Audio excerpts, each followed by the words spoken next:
한 달의 숙려 기간을 거쳐 김우주, 유메리 두 분의 이혼 의사가 합치되었음을 확인합니다. ඔන්න අද අපි ඉතින් ගෙනාවේ Would You Marry Me 2025 drama එක. මේක මේ දවස්වල ongoing යන trending list එකේ තියෙන ඩ්‍රාමා එකක්. අපි කතාව පැත්තට පොඩ්ඩක් හැරුණොත් යූමෙරි දක්ෂ නිර්මාණශීලීකි. විවාහය බිඳී ගියත් ජීවිතයේ අලුත් අරමුණක් සොයයි. නොසිතූ ලෙස ඇයට ලොතරැයියකින් සුවිසල් මන්දිරයක් හිමිවේ. 보태백화점 30주년 웨딩 페스티벌.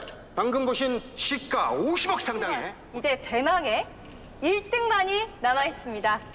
자, 시간 끌지 말고 바로 추첨하겠습니다. 1등은 축하드립니다, 유베리 씨. 예. හැබැයි මේ ගේ එයාගේ කරගන්න නම් එයාට කොන්දේසි වගයක් සපුරන්න වෙනවා.